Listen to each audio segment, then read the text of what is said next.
Doctor نوجوان بڑے خوبصورت لمبے چوڑے سب کے اونچے اونچے قد آپس میں باتیں کر رہے تھے. ایک چھوٹے سے قد کا آدمی آیا بے روبا سا, میرے نزدیک وہ انتہائی بے روبا آدمی تھا, اور تینوں ایسے ہو گئے. تو مجھے خیال آیا یہ ضرور ان کا ہیڈ آف دی ڈپارٹمنٹ, ورنہ ان تو ویک کے بندہ ویسے ہی آ کے تھپڑ مارا انہوں نے دل نہیں کرنا. تو جب وہ چلا گیا تو میں نے طاہر سے پوچھا یہ تمہارا ہیڈ آف دا ڈپارٹمنٹ؟ کہنے لگے ہاں. یہ ہے کہ میں نہیں جانتا تو میں کہہ رہا ہوں پتہ نہیں چپڑاسی کتوں اندر آ گئی, اور وہ جانتے ہیں تو وہ ہل گئے. جتنا ہم لوگوں کی عظمتوں کو جانتے ہیں اتنا اللہ کو جانتے تو قرآن ہمارے دل کے اندر اتر جاتا. حاکم کی عظمت کے بغیر حکم کی عظمت نہیں. تو وَإِنَّهُ لَتَنزِيلُ رَبِّ الْعَالَمِينَ الحمد للہ رب العالمین وقضی بینہم بالحق وقیل الحمد للہ رب العالمین. کہ یہ رب العالمین کا کلام ہے, کل کائنات کا شہنشاہ جس کا علم کامل ہے. یعلم ما یلج فی الارض وما یخرج منها وما ینزل من السماء وما یعرج فیہا. کائنات کا ذرہ ذرہ جس کے سامنے کھلا ہوا ہے یہ اس رب کا کلام ہے. اس کی طاقت کیسی ہے؟ ان القوۃ للہ جمیعا, پوری طاقتوں کا مالک. اس کا ملک کیسا ہے؟ قل ان الامر کلہ للہ. اس کی طاقت, اس کے ملک, اس کی قدرت کیسی ہے, اس کی بادشاہی کیسی ہے؟ قل اللہم مالک الملک. اس کی تدبیر کیسی ہے؟ یدبر الامر من السماء الی الارض. اس کا انتظام کیسا ہے؟ لا تاخذہ لا یعودہ حفظہما.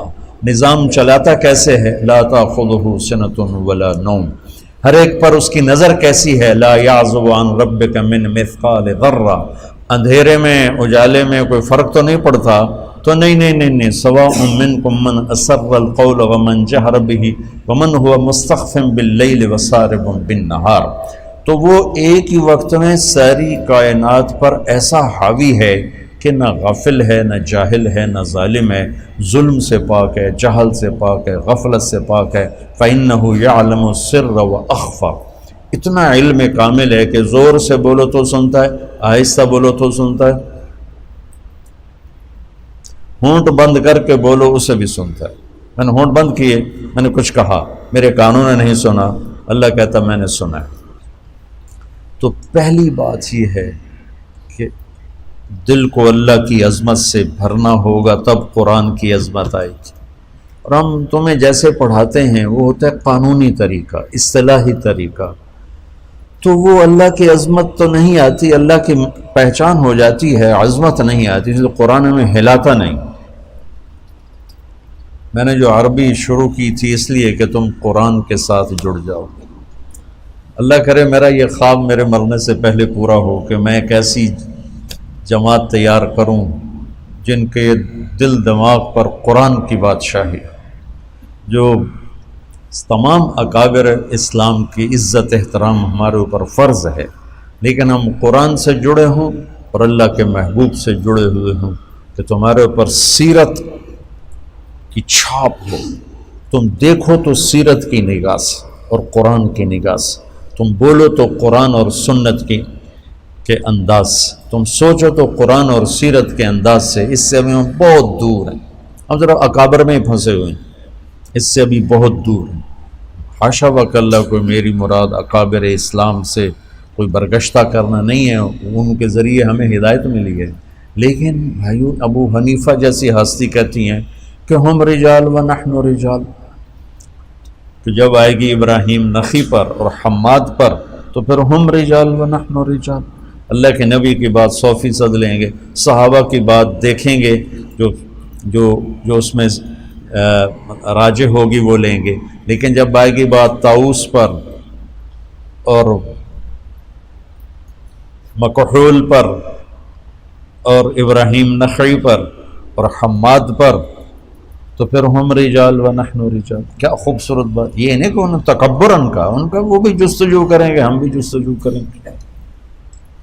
تو اللہ کی عظمت اللہ کے تذکروں سے زندہ ہوتی, پھر قرآن کی عظمت پیدا ہوگی. وَإِنَّهُ لَتَنزِيلُ رَبِّ الْعَالَمِينَ.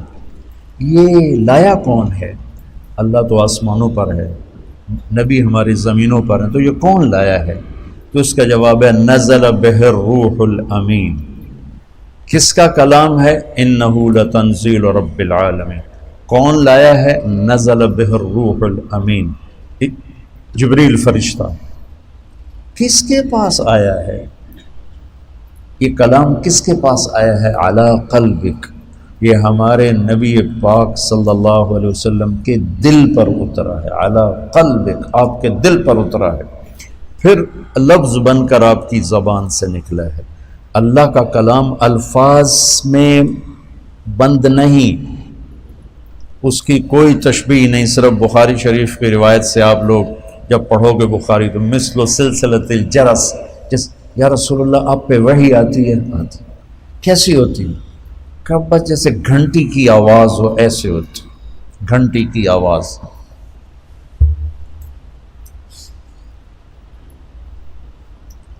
پھر جب آپ ہوش میں آتے ہیں تو وہ الفاظ بن کر زبان پہ آتے ہیں۔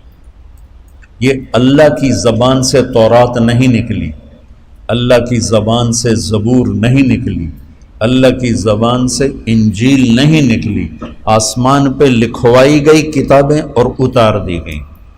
کلام وہ ہوتا ہے جو زبان سے ادا ہو۔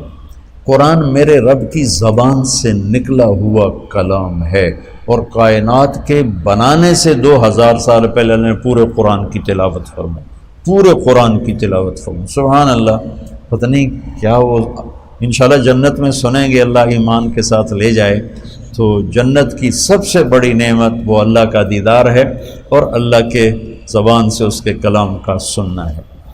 جب جنت کی حوریں بھی گانا سنائیں گی، ساز بجے گا، جنت کے درخت ساز